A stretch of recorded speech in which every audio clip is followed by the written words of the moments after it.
Hello dear students, in this video we will understand a very important and interesting topic of macroeconomics known as multiplier theory or theory of multiplier। जो multiplier है वो कई type का होता है। इस video में हम बात करेंगे इन्वेस्टमेंट मल्टीप्लायर की। सबसे पहले हम जानेंगे व्हाट इज़ मल्टीप्लायर। अगर हम इकोनॉमिक्स की बात करें तो जो मल्टीप्लायर है it refers to an economic factor that when increase or change causes increase or change in many other related economic variables. अगर एक फैक्टर में चेंज होता है या इंक्रीज अगर वो होता है तो उसके कारण दूसरे कई इकोनॉमिक वेरिएबल्स में इंक्रीज़ और चेंज होता है। माना कोई वेरिएबल एक्स है और एक वेरिएबल वाई है, तो अगर वेरिएबल एक्स एक यूनिट से चेंज होता है तो वेरिएबल वाई में भी एम यूनिट से चेंज होगा, तो जो मल्टीप्लायर है दैट इज़ एम।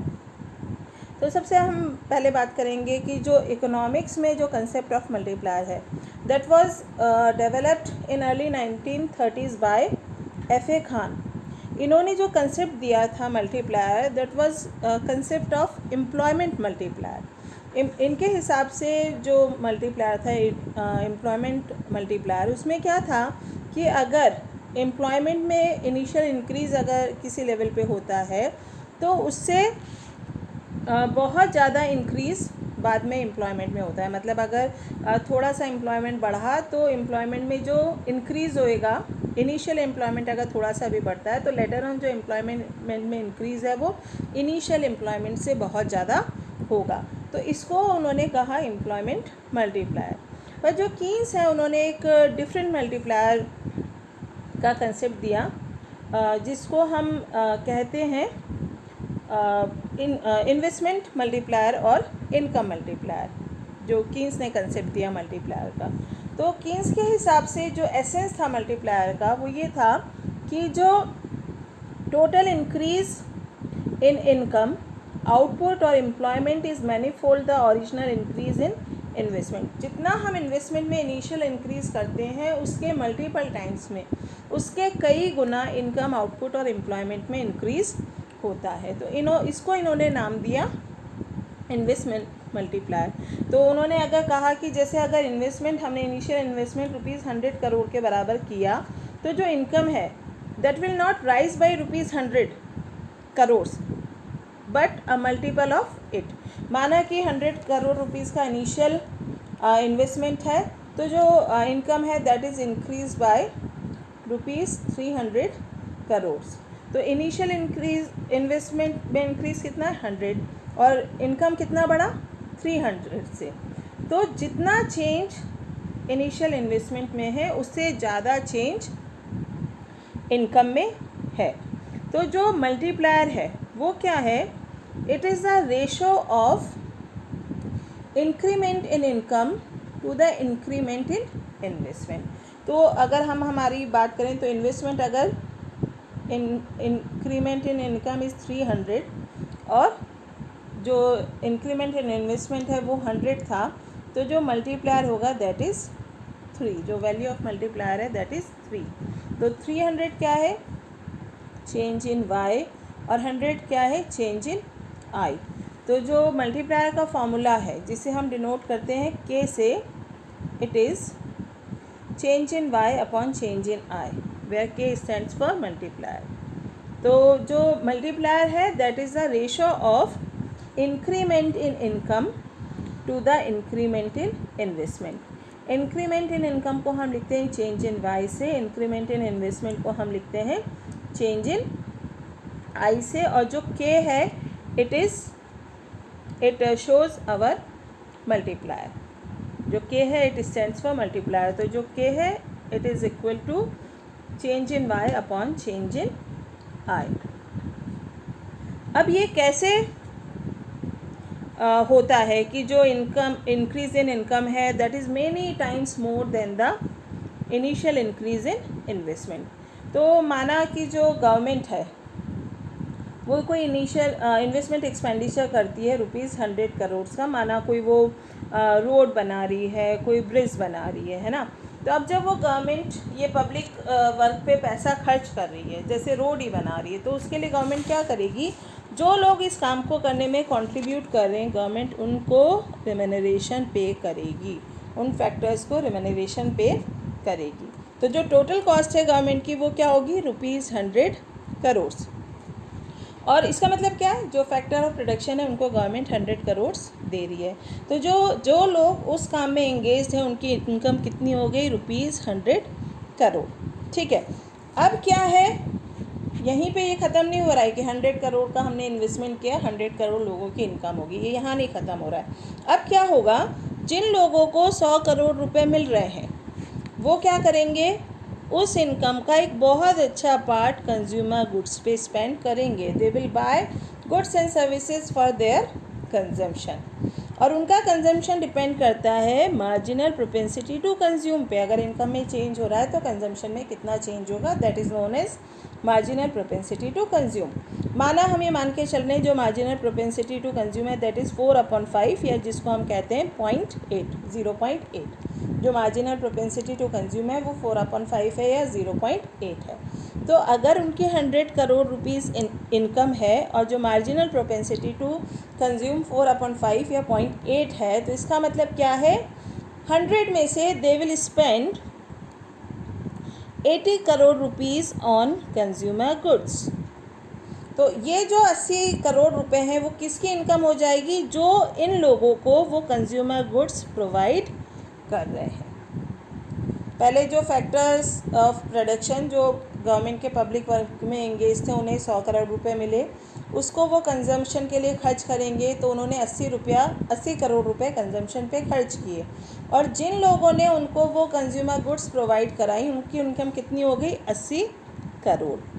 अब ये जो 80 करोड़ रुपए जिन लोगों को मिले हुए हैं वो भी अपनी इनकम को कंजम्पशन पे खर्च करेंगे, और वो डिपेंड करेगा उनकी मार्जिनल प्रोपेंसिटी टू कंज्यूम पे। और हम मार्जिनल प्रोपेंसिटी टू कंज्यूम मान के चल रहे हैं, इट इज़ 0.8 और 4/5।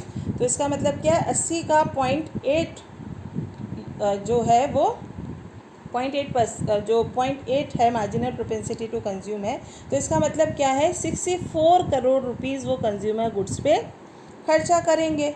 तो ये जो खर्चा वो कर रहे हैं उससे दूसरे लोग, कुछ और लोगों की जो इनकम है वो कितनी हो गई, ₹64 करोड़। तो उसी तरह से जिनको वो 64 करोड़ रुपया मिला है वो भी मार्जिनल प्रोपेंसिटी टू कंज्यूम के हिसाब से फर्दर इसको खर्चा करेंगे। तो 64 में से जो 0.8 अगर मार्जिनल प्रोपेंसिटी टू कंज्यूम उनकी है तो उसके हिसाब से वो आगे खर्चा करेंगे जो किसी और की इनकम हो जाएगी। तो इसका मतलब क्या है, जो चेन ऑफ कंजम्पशन एक्सपेंडिचर है that would continue and the income of the people will go on increasing.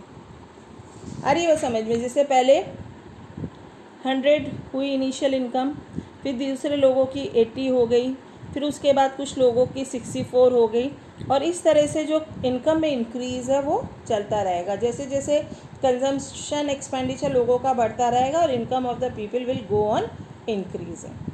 पर एक चीज़ है कि जो एडिशनल इंक्रीज़ इन इनकम है वो क्या हो रहा है, प्रोग्रेसिवली डिक्रीज़ हो रहा है। क्यों हो रहा है, क्योंकि जो इनकम है उसका कुछ पोर्शन हम क्या कर ले रहे हैं, सेव कर ले रहे हैं ना। अगर 0.8 हमारी MPC है तो 0.2 हमारी MPS है, तो उतना हम सेव कर ले रहे हैं।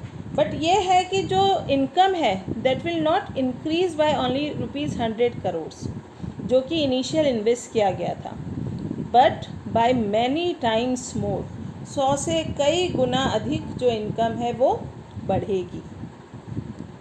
तो अगर हम कहें कि ये हमें कैसे पता चलेगा कि कितने गुना इनकम बढ़ेगी अगर कुछ रुपीज़ का इन्वेस्टमेंट किया जाता है, तो इसके लिए जो फॉर्मूला है वो है, अगर हम माने change in Y stands for increase in income, change in I stands for increase in investment, और जो MPC है that is for marginal propensity to consume.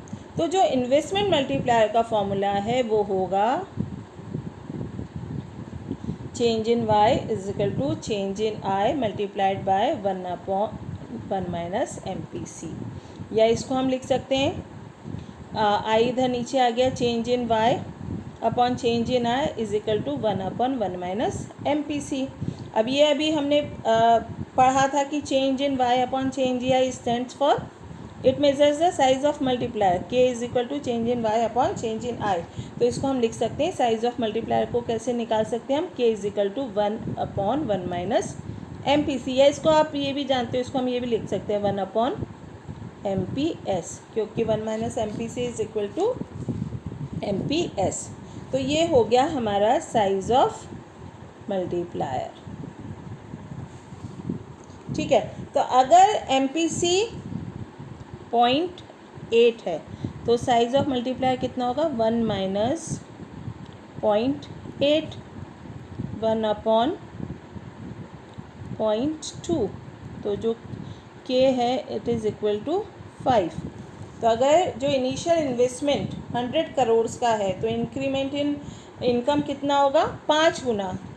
100 crore का अगर इन्वेस्टमेंट है तो अगर हमारी साइज ऑफ मल्टीप्लायर 5 है तो चेंज इन वाई कितना होगा, 500 करोड़ के बराबर। ठीक है, अब अगर माना MPC 0.75 है तो 1 साइज ऑफ मल्टीप्लायर कैसे निकालेंगे, 1/1 माइनस MPC मतलब 1 माइनस 0.75, 1/0.25, और साइज ऑफ मल्टीप्लायर कितना हुआ, 4। अगर इनिशियल इन्वेस्टमेंट 100 करोड़ रुपीज़ का है तो जो इनकम में इंक्रीज़ है वो 4 टाइम्स गुना होगा, तो दैट विल बी ₹400। तो इसका मतलब क्या है, एक बात आप यहाँ समझो कि जितना ज़्यादा MPC होगा तो जो वैल्यू ऑफ मल्टीप्लायर है वो भी उतना ही ज़्यादा होगा। The higher the marginal propensity to consume और the lower of the marginal propensity to save, the greater the value of multiplier. जैसे 0.8 जब था MPC तो value of multiplier, size of multiplier कितना था, 5, कम हो गया 0.75 हो गया, तो साइज ऑफ मल्टीप्लायर 5 से कितना रह गया, 4। तो जितना ज़्यादा मार्जिनल प्रोपेंसिटी टू कंज्यूम होगा उतनी ही ज़्यादा जो वैल्यू ऑफ मल्टीप्लायर है वो होगी। सो ये क्लियर है कि जो साइज ऑफ मल्टीप्लायर है depends upon the marginal propensity to consume of the community. Higher the marginal propensity to consume और the lower the value of marginal propensity to save, the greater the value of multiplier. ठीक है, अब हम बात करेंगे assumptions of multiplier theory. ये जो multiplier theory हमने पढ़ी है तो हमने कई चीज़ें हमने अज्यूम यहाँ पे करी हैं। पहली बात क्या, जब ये वेरियस राउंड्स ऑफ हमने कंजम्पशन एक्सपेंडिचर हमने देखे कि हो रहे हैं, through out all those rounds of consumption expenditure जो हमारी MPC है दैट रिमेन्स कांस्टेंट, उसमें कोई चेंज नहीं है। दूसरी बात हम क्या मान के चल रहे हैं, क्या अज्यूम किया है, there is net increase in investment in a period, और उसके बाद कोई फर्दर इनडायरेक्ट इफेक्ट इन्वेस्टमेंट पे नहीं है, तो हमने मान लिया है there is net increase in investment in that particular period. तीसरी बात हमने क्या यहाँ पे ली है, there is no any time lag between the increase in investment and the resultant increment in income. जैसे ही इन्वेस्टमेंट में इंक्रीज होता है साइमल्टेनियसली तुरंत जो इनकम है उसमें भी इंस्टेंटेनियसली जो इनकम है उसमें भी इंक्रीमेंट हो जाता है। इन दोनों के बीच का जो टाइम लैग है उसको कीन्स ने इग्नोर किया है। ठीक है, देन नेक्स्ट क्या है, जो एक्सेस कैपेसिटी है that exist in the consumer goods industry, क्योंकि जैसे हमने अभी क्या पढ़ा कि जैसे लोगों के पास इनकम आती है तो उनका कंजम्पशन डिमांड बढ़ता है, तो हम यह मान के चल रहे हैं कि जो कंज्यूमर गुड्स इंडस्ट्री है उसमें एक्सेस कैपेसिटी है, ताकि जैसे ही गुड्स के लिए डिमांड बढ़ती है उतना ही जो अमाउंट ऑफ गुड्स है वो प्रोड्यूसर्स कंज्यूमर्स को अवेलेबल करा देते हैं, है ना। तो जितनी भी डिमांड है उसको पूरा करने के लिए access capacity consumer good industry में है। और लास्ट जो अजम्पशन जो हम यहाँ लेके चल रहे हैं दैट इज़ कि ये जो मल्टीप्लायर प्रोसेस है it is working in a close economy. Close economy का मतलब क्या है, हम किसी भी तरह का एक्सपोर्ट और इम्पोर्ट नहीं कर रहे हैं, क्योंकि अगर हम मान के चलें एक्सपोर्ट और इम्पोर्ट हो रहा है तो जो हमारा कंजम्पशन है उसके लिए हम कुछ चीज़ें इंपोर्ट भी करते हैं ना, तो उस चीज़ को हम यहाँ नहीं ले रहे हैं। हम क्या मान के चल रहे हैं, ये जो प्रोसेस है it is working in a closed economy. जो फॉरेन कंट्रीज़ हैं, रेस्ट ऑफ द वर्ल्ड है, उसके साथ हमारा कोई भी कनेक्शन नहीं है। अब हम समझेंगे ये जो मल्टीप्लायर थियोरी है उसका ग्राफिकल रिप्रेजेंटेशन, है ना। तो आप जैसे इस ग्राफ में देख सकते हो, एक्स एक्सिस पे हमने लिया है नेशनल इनकम, वाई एक्सिस पे हमने लिया है एग्रीगेट एक्सपेंडिचर और एग्रीगेट डिमांड, है ना।